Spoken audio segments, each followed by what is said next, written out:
동남아 출신의 외국인 근로자들이 서울 봉은사와 경복궁에서 우리 전통 문화를 체험하면서 뜻깊은 시간을 가졌습니다.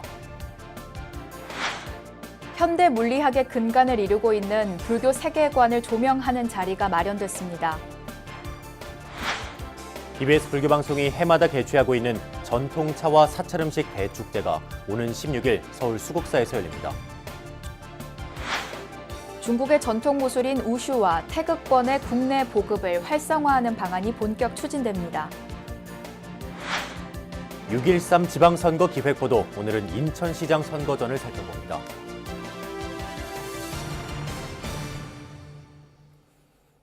안녕하십니까. 6월 4일 월요일 BBS 뉴스입니다. 일자리를 찾아 우리나라에 온 외국인 근로자들이 낯선 한국 사회에 적응하는 일은 결코 쉽지는 않은데요. 동남아 출신의 외국인 근로자들이 서울 봉은사와 경복궁에서 우리 전통 문화를 체험하고 화합을 다지는 뜻깊은 자리가 마련됐습니다. 류기환 기자입니다.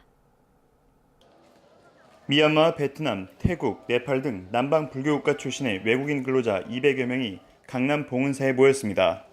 조계종 국제포교사회가 외국인 근로자들을 대상으로 개최한 한국 전통문화기행에 참여하기 위해서입니다. 외국인 근로자들은 봉사자의 안내에 따라 봉은사 경내를 둘러보고 도심 속 전통문화유산을 몸소 체험했습니다. 천년고찰의 정치와 함께 만나는 한국의 불교문화는 이들에게 마냥 신기하면서도 이색적인 경험이 됐습니다. 기분이 많이 좋겠어요. 우리 무조님 생활 다 배웠어요. 그러니까 기분이 많이 좋겠어요. 우리 그림 봤어요. 우리 무조님 돌아갔을 때 이 그림 봐서 많이 기억해요. 외국인들은 사찰 곳곳을 둘러본 뒤 갖가지 나물과 버섯으로 만든 사찰 음식의 정갈한 맛을 함께 즐겼습니다. 사실은 제가 아까 들어봤는데요. 한국 이야기하는 거하고 한국 이야기하는 거 좀 비슷해요. 네, 그래서 여기 와서 지식도 더 받고 그리고 즐거운 시간도 보내고 있어요. 네. 이들은 짧은 시간이었지만 봉은사와 함께 경복궁, 국립민속박물관 등을 둘러보면서 먼 이국 땅에서의 고단함을 잠시 잊었습니다. 올해로 13회째를 맞은 한국 전통문화기행은 그동안 외국인 참가자들의 적극적인 참여와 호응 속에 진행돼 왔습니다. 한국의 전통문화를 직접 체험하고 한국인들과 소통하고 교류하면서 한국 사회를 이해하고 적응하는 데 적지 않은 도움을 주기 때문입니다. 저희 국제포교사회는 외국인들한테 불교 문화와 한국의 문화를 소개하고 알리는 목적 활동을 하는 단체입니다. 외국인들을 모시고 평등과 자비의 이 불교의 기본 정신과 한국인의 따뜻한 마음과 이 한국 문화를 느끼고 이번 행사를 통해 외국인 근로자들은 우리 사회의 일원으로 당당하게 자리 잡고 고국으로 돌아간 이후에도 한국의 불교와 전통 문화를 본국에 널리 알리는 데 큰 역할을 할 것으로 기대됩니다. BBS 뉴스 류기환입니다. 과학과 종교는 세상의 기원을 놓고 서로 다른 길을 걸어가고 있는 것 같지만 과학적으로 증명이 어려웠던 일들을 때로는 종교가 답하기도 합니다. 특히 불교적 세계관은 현대 물리학의 근간을 이루고 있고 인공지능 시대에 인식과 명상의 중요성은 더 강조되고 있습니다.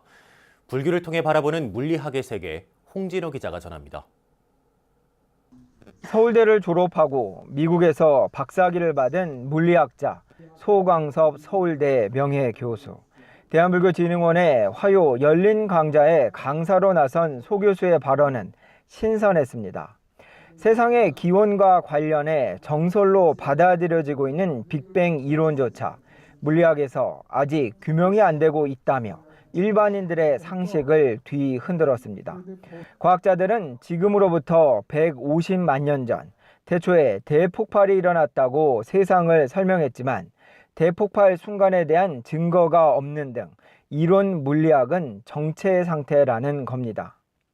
처음에 출발할 때 굉장히 높은 온도에서 뭘 출발했다는데 굉장히 높은 온도가 되면 이 소립자들의 구성 요소가 다 나오게 돼 있는데 소립자 이론이 어떻게 되는지 모르니까 대폭발 순간을 모르고 대폭발 순간을 모르니까 소립자를 모르고 지금 현재 그런 상태예요. 그래서 우주론도 소립자론도 기본적으로 현재 이 오리무중에 빠진 정체 상태입니다. 그렇다면 불교에서 바라본 세상의 기원은 무엇일까? 대승기신론에서는 무명의 마음이 업에 의해 세상이 나타났다고 말합니다. 이는 절대적 법칙을 찾아온 고전 물리학은 물론 불확정성의 원리를 관찰하는 현대과학의 양자역학과도 근본적으로 다릅니다.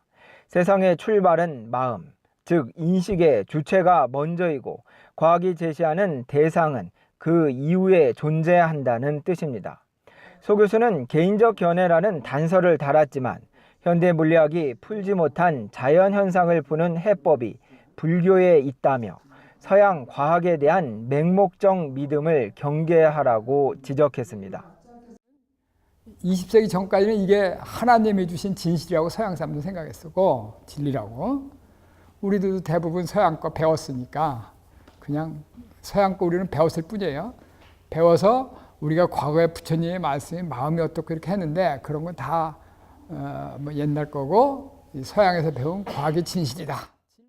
이어 시대적 화두로 등장한 인공지능의 부작용을 극복하려면 가장 인간적이면서 세상의 출발인 자성을 되찾아야 한다며 이를 위한 명상과 수행, 불교의 중요성을 역설했습니다. AI를 위에서 지배하려면은 우리가 이 자성을 찾아야 됩니다. 안 그러면은 AI보다 못해요. 그래서 우리는 자성을 찾으려면 뭐 해야 돼요? 수행을 하셔야 되죠. 그래서 앞으로 수행의 시대가 열린다 겁니다. 그래서 명상과 수행은 뭐가 어느 종교가 최고예요? 예? 명상, 좌선, 불교가 최고죠.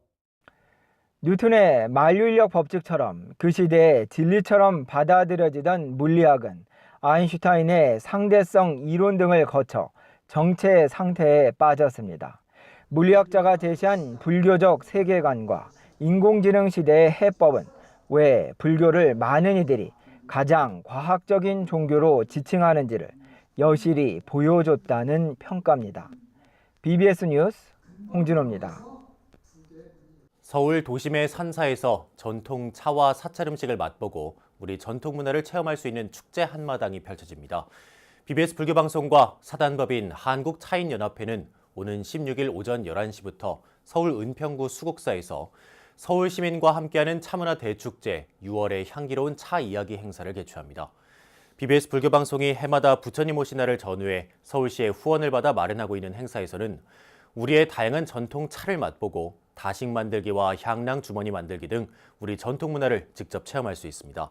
BBS 불교방송은 많은 시민과 불자들이 이번 축제를 통해 우리 전통 차와 사찰 음식, 전통 문화를 직접 체험하고 실생활에 접목시켜 건강한 웰빙 문화를 만들어 나갈 것으로 기대한다고 밝혔습니다.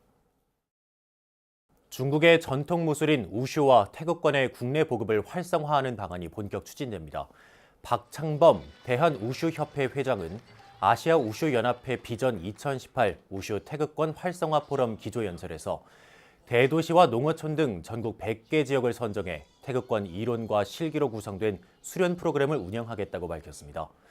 특히 대한우슈협회는 국민들의 건강 증진과 체육활동 활성화를 위해 태극권 붐을 일으켜 태극권 프로그램을 보급하는 시군구 지역을 전국 300곳까지 늘려나가겠다고 선언했습니다. 이번 행사에는 BBS 불교방송 경영자문위원인 박창범 대한우슈협회 회장을 비롯해 폭춘환 아시아 우슈연합회장, 선상신 BBS 불교방송 사장, 중국 인터넷 매체 인민망의 자우위보 한국 지사장 등이 참석했습니다. 우슈는 6세기 중국 선종의 시조인 달마 선사가 고대 인도의 무술을 응용해 소림사에서 오랜 기간 참선하면서 발전시켜 민간 무술로 전승됐고 태극권은 우슈의 주요 종목 가운데 하나입니다. 대표적인 불교 음악가 박범훈 조계종 불교음악원장의 다양한 음악 세계를 만날 수 있는 자리가 마련됐습니다. 국립국악관현악단은 지난 주말 서울예술의 전당 콘서트홀에서 국립국악관현악단 베스트 컬렉션 4 박범훈 공연을 선보였습니다. 아주 영광입니다. 그래서 나름대로 열심히 준비를 했습니다. 역시 제가 다양한 곡을 썼지만 특히 불교에 관계된 찬불 음악을 많이 작곡을 했기 때문에 이번 프로그램에도 그러한 음악들이 새롭게 작곡됐고 또 옛날에 했던 음악도 해서 이번 공연은 해금 협주곡 가리자비와 베트남 전통악기 단트롱 협주곡 베트남 아리랑, 북인도 지방의 악기인 시타르와 국악기가 함께한 협주곡 달마동점 등의 연주로 꾸며졌습니다. 특히 돌 김용옥이 작사하고 국악인 바게리와 250여 명의 합창단 단원들이 함께 부른 곡 니르바나 열반이 이번 공연에서 처음 공개됐습니다. 우리가 니르바나 속에서 열반이죠. 항시 우리는 열반 속에서 살지만 언젠가 열반과 만날 날이 있지 않습니까? 어떻게 대처해야 할 것인가 라는 것을 주제로 해서 곡이 만들어졌습니다. 경기도 남양주의 천년고찰 묘적사는 빼어난 경관을 갖춘 도량이자 힐링과 마음 치유의 명소로 유명한데요. 6월의 첫 주말 학업에 지친 청소년들이 묘적사에서 템플스테이를 통해 자기 자신을 돌아보는 시간을 가졌습니다. 조윤정 기자입니다. 신라 문무왕 때 원효대사가 창건한 것으로 알려진 천년고찰 남양주 묘적사가 황토색 템플스테이복을 입은 고등학생들로 북적입니다. 이제 교육 지원 프로그램 중에 하나인데 거의 복잡한 세상에서 단순하면서 그리고 간단한 생활 속에서 행복을 찾는 그런 추억과 행복 여행을 하기 위해서 추진해 오고 있습니다. 어떻게 하면은 좀 더 나은 생활을 살 수 있고 그냥 일상생활이 집중이 잘 안 돼가지고 학교에서 이런 기회를 제공해 줬거든요. 그래서 참여하게 됐어요. 저녁 공양 시간, 바로 앞에 모여 앉은 학생들이 묘적사 주지 환풍 스님의 설명을 귀 기울여 듣습니다. 3번의 죽비 소리가 울려 퍼지자 왁자지껄 떠들던 학생들도 무건 속에서 사찰의 식사 예절인 바루 공양에 임합니다. 바로 공양은 일단 익숙하지 않은 거라서 눈치를 좀 봐가면서 했긴 했는데 그래도 잊지 못할 추억인 것 같아요. 뒤이어 찾아온 저녁 예불 시간. 처음에는 낯선 불교의식에 어색해했지만 어느새 목탁 소리에 맞춰 차분하게 부처님 전에 절을 올립니다. 이와 함께 명상을 통해 그동안 쌓인 학업 스트레스에서 벗어나 온전한 자기 자신과 마주합니다. 당신을 괴롭히고 고통스럽게 대하는 대상에 대해서도 그것이 성장하는 데 도움이 된다고 생각하며 감사하지 못할 것이 없습니다. 학생들은 직접 만든 연꽃 컵 등을 들고 스님의 뒤를 따라 탑돌이를 하는 동안 어느새 사찰 문화에 조금씩 적응해 나가는 자신을 발견했습니다. 고민 끝에서 내려간 소원지를 불에 태워 날려보내고 연꽃 등을 연못에 띄우며 저마다의 소망이 이뤄지길 간절히 발언하기도 했습니다. 제가 불교가 아닌데 그래도 와서 불교에 대해 새로운 경험을 하고 많은 것을 알게 된 것 같아 좋은 경험이 된 것 같아요. 사찰에서의 여유 있는 하루를 통해 몸과 마음을 내려놓고 잊고 있던 자신의 내면을 되돌아본 청소년들. 이번 템플스테이는 앞으로 어떻게 살아야 하는지, 삶의 진정한 가치가 무엇인지를 곰곰이 생각해보는 시간이 됐습니다. BBS 뉴스 조윤정입니다.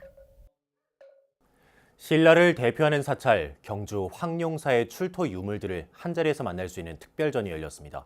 발굴 35년 만에 열린 첫 특별전엔 유물 700여 점이 전시됐습니다. 대구 BBS 정민지 기자입니다. 800년 전 몽골의 침략으로 불타 사라진 황룡사는 수백 년간 신라 왕실 최대의 사찰이었습니다. 신라의 3대 보물 가운데 9층 목탑과 장육존상 2개를 보유했던 황룡사는 출토 유물만 4만 점에 이릅니다. 국립경주박물관은 찬란했던 황룡사의 모습을 엿볼 수 있는 특별전을 마련했습니다. 이번 황룡사 특별전은 종래에 있었던 상설전과는 달리 국내 여러 곳에 있었던 유물들을 한데 모아서 엄선하여 약 700여 점을 한눈에 보실 수 있도록 전시했다는 데 큰 의의가 있습니다. 황룡사 특별전에서는 그동안 한 번도 공개되지 않았던 유물들을 볼 수 있습니다. 80m 높이의 9층 목탑 받침돌인 심초석에 봉안된 사리암과 보물로 지정된 찰주봉기는 독을 당했다가 회수된 귀한 문화재입니다. 사리외함, 및 그 덮개돌의 최초 공개인데요. 지금까지 발굴 이래로 사진을 비롯하여 어떤 정보도 공개된 적이 없습니다. 저희가 중앙박물관의 그 협조를 얻어서 이번에 그 공개를 하게 되어 있는데요. 너무 높아서 여러 차례 벼락을 맞아 보수를 해야 했던 9층 목탑의 창건과 중수 과정이 찰주본기에 상세히 기록돼 있습니다. 또한 4m 크기로 추정되는 대형 불상인 장육존상의 머리카락 조각과 손가락 일부가 전시돼 관람객의 상상력을 자극합니다. 황룡사는 호국 사찰이면서 동시에 그 왕실 사찰, 국가 사찰입니다. 왕궁을 짓다가 사찰로 용도 변경한 독특한 건물 구조를 가진 사찰인데요. 외적으로는 그 건물 구조를 CG를 통해서 보여드리고, 내적으로는 안에서 출토된 유물들을 엄선해서 보여드림으로써 가람 면적이 2만여 평에 달했던 황룡사는 현재 주요 건물의 초석만 남아 자리를 지키고 있습니다. 1400년 전 왕경의 중심이었던 황룡사의 위용을 느낄 수 있는 특별전은 오는 9월까지 이어집니다. BBS 뉴스 정민지입니다. 인천 지역 불교계가 시민들의 건강과 행복을 위한 자비나눔 축제를 열었습니다. 지역의 어르신과 아이들은 무더운 6월의 첫 주말을 행복의 시간으로 가득 채웠습니다. 정형석 기자입니다.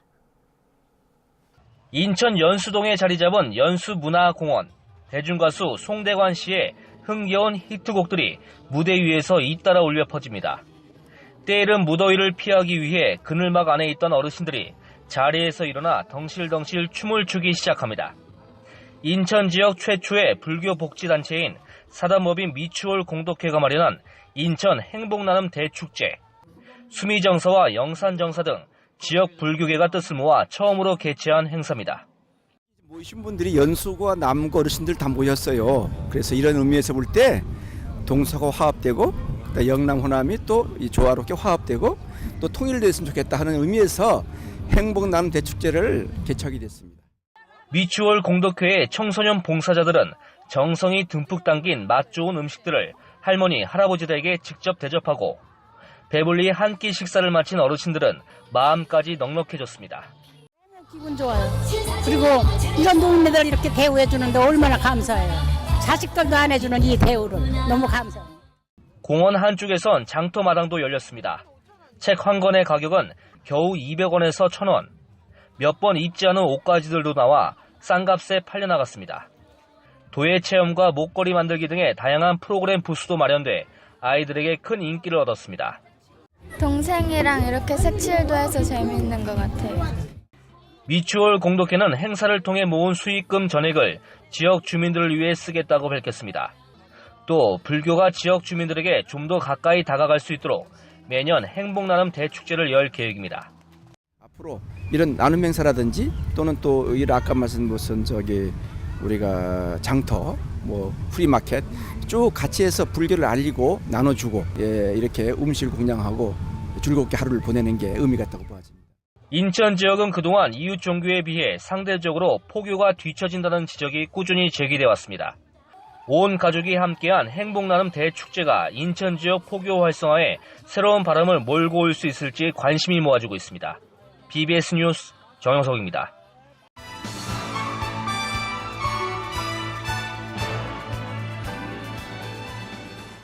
6.13 지방선거 기획보도 순서입니다. 오늘은 5번째 순서로 4파전으로 전개되고 있는 인천시장 선거전을 살펴봅니다. 김현규 기자입니다.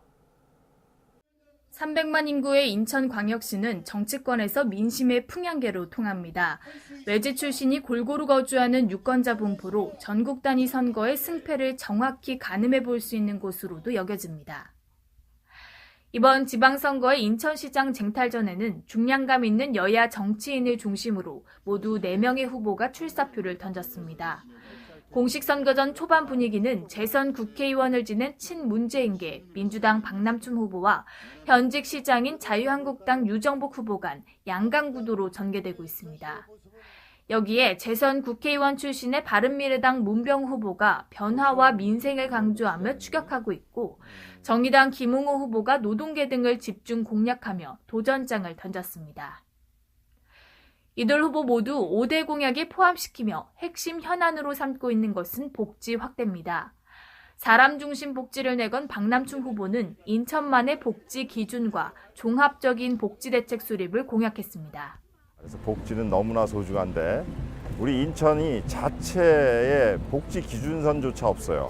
그걸 마련하기 위해서 민과 관이 전문가들로 TF를 만들어서 기준선을 만들어낼 거예요. 유정복 후보는 인천시의 만성적 재정 위기를 임기 중에 돌파한 것을 기반으로 안전보험 무료 가입과 무상교복, 무상급식 등을 실현하겠다는 계획을 밝혔습니다. 네, 우리 인천시는 그동안에 엄청난 부채를 감축시키면서 또 복지 분야도 대한민국 대도시에서 가장 많은 증가율을 보여왔습니다. 우리 시민들이 체감하는 복지 지수가 훨씬 높아지는 민선 7기 시정을 운영해 나가고자 합니다. 문병우 후보는 신혼부부 임대주택 제공과 중고생 장려금 지원 등 세대별 맞춤 복지 공약을 내세웠고 김웅호 후보는 기본생활 보장을 공약했습니다. 이들 후보들은 인천시가 강화 전등사와 보문사, 흑륜사 등 유서 깊은 사찰과 불교 문화재를 품고 있는 역사문화의 보고란 점을 깊이 인식하면서 한결같이 관련 공약을 제시했습니다. 박남춘 후보는 인천의 지리적 특성에 맞춘 남북 불교 교류 활성화와 불교 문화 보존을 위한 적극적인 지원을 약속했습니다.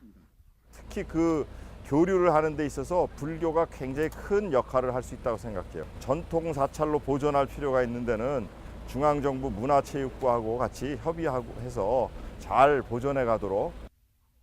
유정복 후보는 재선을 하게 되면 종교 전담 부서를 만들어 사찰이 필요로 하는 부분들을 체계적으로 지원하겠다고 말했습니다. 그래서 시에 종교 전담 부서를 설치할 계획입니다. 그래서 보다 효율적으로 우리 종무 업무를 지원할 수 있도록 노력하겠습니다. 문병우 후보도 불교 사상의 바탕을 둔 행정 마인드를 강조하면서 불교계와의 적극적인 소통을 약속했습니다. 불교의 자비사상과 포용 정신이 인천 지역에 널리 퍼지고 또 대한민국 사회에도 널리 퍼진다면 우리나라가 좀 더 화합하고 통합하는 그런 역할을 할 수 있지 않을까 생각이 되고요. 시장이 되면은 스님들과도 많이 소통을 하고 또 사찰에 지원할 게 있으면 적극적으로 지원하도록 하겠습니다. 역대 선거를 보면 인천 지역은 전국의 축소판이라 불릴 만큼 표심이 어느 한쪽으로 일방적으로 쏠리지 않았습니다.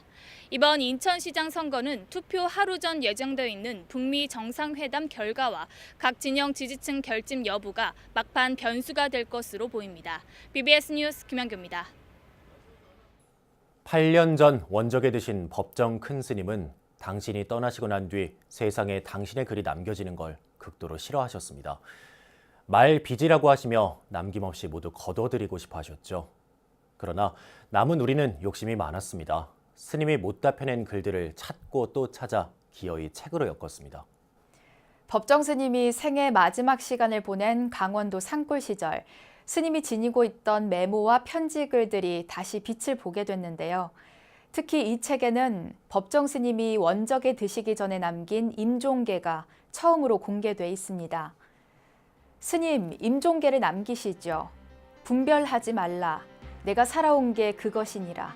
간다, 봐라. 죽음에는 앞뒤가 따로 없고 그저 자신의 행장만을 보면 된다는 스님의 마지막 말씀이 여전히 깊은 울림을 주고 있습니다. 네, 6월 4일 월요일 BBS 뉴스를 마칩니다. 여러분 고맙습니다.